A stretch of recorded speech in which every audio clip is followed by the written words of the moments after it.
नमस्कार दोस्तों, स्वागत है आपका मेरे YouTube चैनल सेलर एंकर पे। मैं हूं आपका दोस्त, आपका साथी, आपका सलाहकार अभिषेक मिश्रा। दोस्तों, वैसे तो आपने लाखों करोड़ों वीडियो देखी है मर्चेंट नेवी की।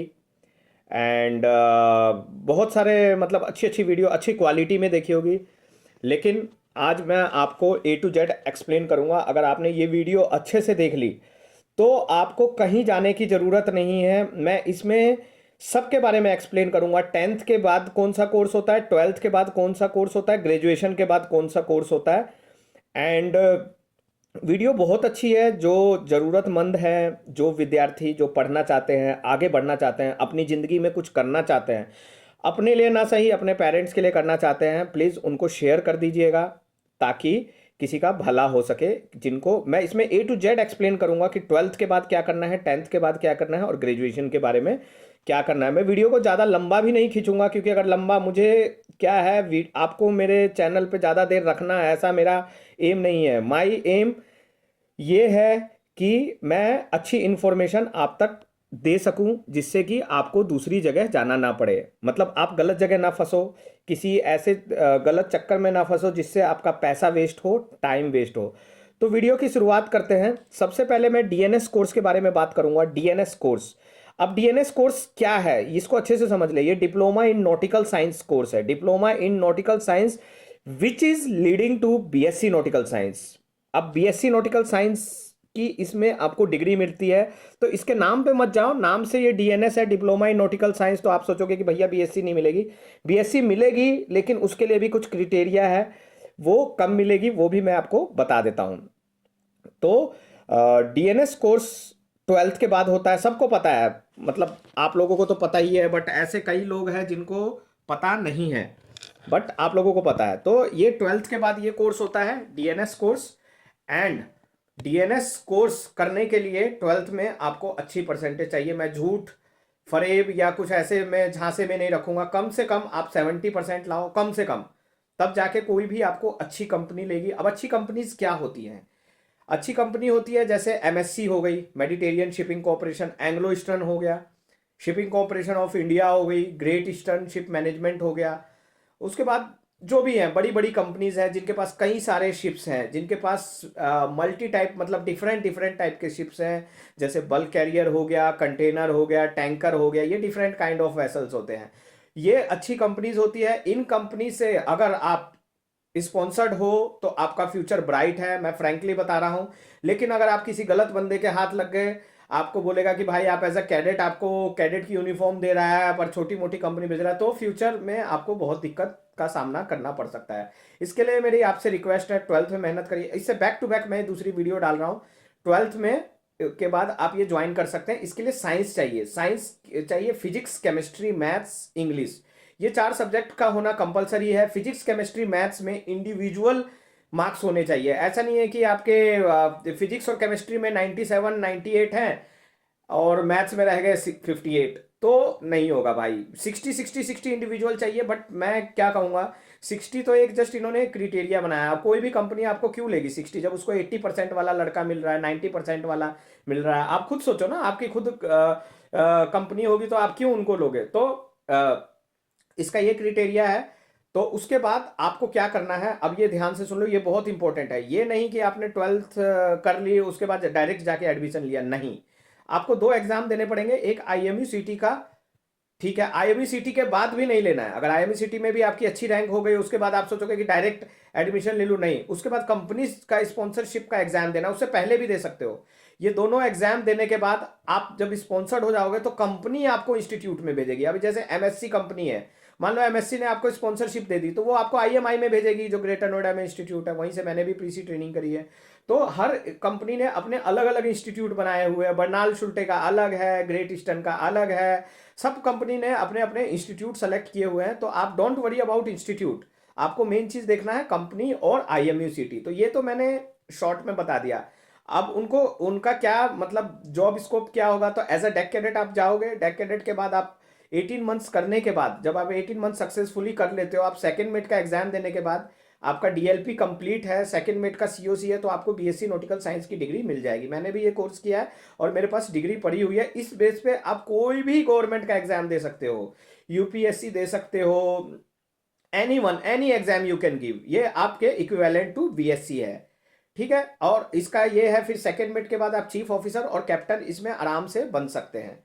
शुरू में 18 मंथ्स का सी टाइम चाहिए, बाद में एग्जाम्स है, तो वीडियो काफी लंबी हो जाएगी, मैं बाकी रैंक का नहीं बता पाऊंगा।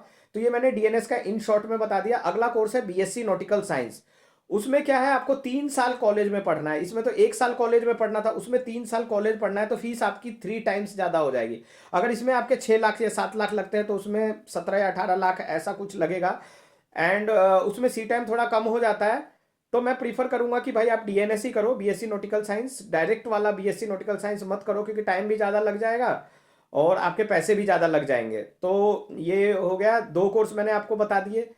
तीसरा कोर्स है जीएमई, ग्रेजुएट मरीन इंजीनियरिंग। तो ये कहाँ से करना चाहिए, इसमें भी इसके लिए क्या क्वालिफिकेशन है, इसके लिए ध्यान से सुन लो, 4 ईयर मैकेनिकल इंजीनियरिंग चाहिए।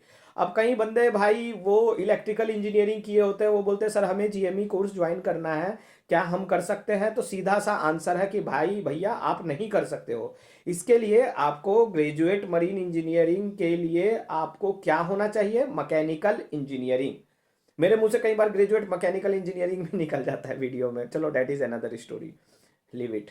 तो ये 2 कोर्स के बारे में बता दिया। अब इसका जॉब स्कोप क्या होगा, इसके बाद आपने 4 ईयर की मैकेनिकल इंजीनियरिंग करी, उसके बाद आप जीएमई कोर्स किए, इसके लिए भी आप स्पॉन्सरशिप लेके जाएं, डायरेक्टली एडमिशन ना ले। मैं बार बार बोल रहा हूँ, शुरू में कंपनी रहेगी तो कोई दिक्कत नहीं है, बाद में अगर आपको कंपनी ढूंढनी पड़ेगी तो मेरे भाई बहुत दिक्कत होगी, बहुत दिक्कत होगी। इस चीज़ को ध्यान रखो। आप लोगों के लिए बोल रहा हूँ, मेरा फायदा नहीं है, आप लोग फंस जाओगे लफड़े में। तो जीएमई के बारे में भी मैंने आपको बता दिया इन शॉर्ट में। इसमें भी आप एज ए इंजन कैडेट या टीएमई, ट्रेनी मरीन इंजीनियर में ज्वाइन करोगे, उसके बाद आप 4th इंजीनियर का एग्जाम दोगे, फिर 4th इंजीनियर के बाद ऑन बोर्ड प्रमोशन होकर 3rd इंजीनियर, फिर 2nd इंजीनियर का एग्जाम दोगे और फिर आप बन जाओगे चीफ इंजीनियर, जिसको हम बोलते हैं बड़ा साहब। कहते हैं ना इंजन जहाज का दिल होता है, तो बिल्कुल सही बात है। इंजन नहीं रहेगा तो भैया जहाज कैसे चलेगा। अब बस है आपके पास, उसका इंजन नहीं है तो बस का क्या करोगे। तो ये इंजन हो गया, इंजन डिपार्टमेंट का कोर्स है। शिप पे 2 डिपार्टमेंट होते हैं, डेक डिपार्टमेंट, इंजन डिपार्टमेंट। गैली डिपार्टमेंट भी है पर वो डेक डिपार्टमेंट में ही आता है। तो ये मैंने इन शॉर्ट आपको जीएमई के बारे में भी बता दिया। उसके बाद इलेक्ट्रिकल ऑफिसर के लिए आपको इलेक्ट्रिकल इंजीनियरिंग जो भी है वहां से करोगे तो आप इलेक्ट्रिकल ऑफिसर में ज्वाइन कर सकते हो, ट्रेनी इलेक्ट्रिकल ऑफिसर।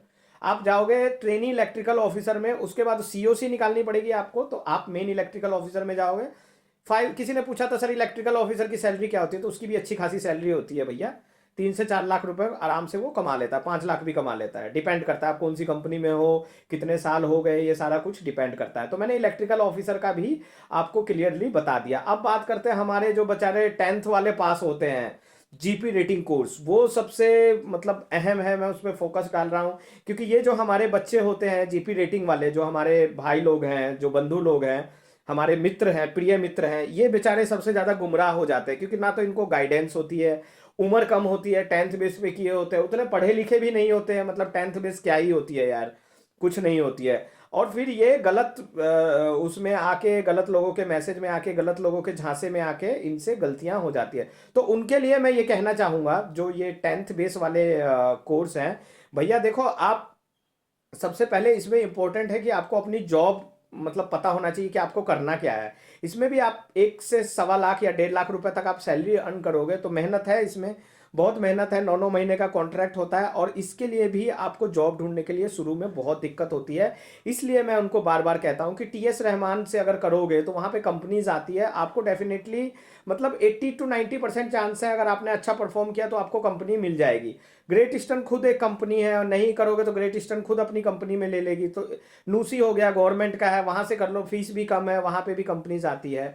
तो एक ये कोर्स है जीपी रेटिंग 10th बेस वाले, तो मैं उनको बोलूंगा कहीं जाने की जरूरत नहीं है, आप टीएस रहमान के पास्ट क्वेश्चन पेपर पढ़ लो, आराम से आपका टीएस रहमान इंस्टीट्यूट में हो जाएगा, वहां से कर सकते हो, नूसी से कर सकते हो, इस प्रोफेशन में अगर आपको आना है। फिर फिटर का कोर्स, अब फिटर के कोर्स के लिए क्या, आपको आईटीआई होना चाहिए आपका फिटर से। उसके बाद आप ग्रेट ईस्टर्न इंस्टीट्यूट से कर सकते हो, और या फिर इनका जो वेल्डिंग का रहता है, इनके अलग अलग कोर्स हैं, 3 मंथ्स 4 मंथ्स, वो सेपरेट वीडियो में बताऊंगा क्योंकि फिर एक ही वीडियो में काफ़ी घोच पोच हो जाएगा। फिर ये गैली डिपार्टमेंट, गैली डिपार्टमेंट क्या होता है, गैली में हमारे 2 रैंक, मोस्टली शिप पे गैली में 2 बंदे होते हैं। एक बंदा होता है भाई चीफ कुक, जो हम सबका खाना बनाता है, जो 25-30 लोगों का खाना बनाता है, बेचारा दिन भर मेहनत करता है, एक तो वो होता है, उसकी सैलरी भी 1 से 1.5 लाख होती है। तो वो उसका जो कोर्स होता है वो भी टीएस रहमान से होता है, STSM, मतलब आप उस इसका कर सकते हो, ये वाला कोर्स करके फिर आप गैली डिपार्टमेंट में उसका कैबिन इसमें आता है, कैबिन वगैरह ऑफिसर्स के अरेंज करेगा, नॉर्मल क्लीनिंग करता है, और वो भी बहुत इंपॉर्टेंट रोल है। तो इट्स अ टीम वर्क। देखो कोई भी शिप होता है वो टी वर्क से होता है। तो मैंने यहाँ इन शॉर्ट में आपको बहुत कुछ बता दिया। अब शिप के बारे में मेरी नेक्स्ट वीडियो रहेगी कि शिप कौन से टाइप के शिप्स करने चाहिए। तो होपफुली वीडियो पसंद आएगी, एंड प्लीज़ उनको भेज दीजिएगा जिनको ज़रूरत हो। मैं फिर मिलूंगा इसी तरीके से, और बताना दोस्तों वीडियो कैसी लगी। टेक केयर, बाय, जय हिंद।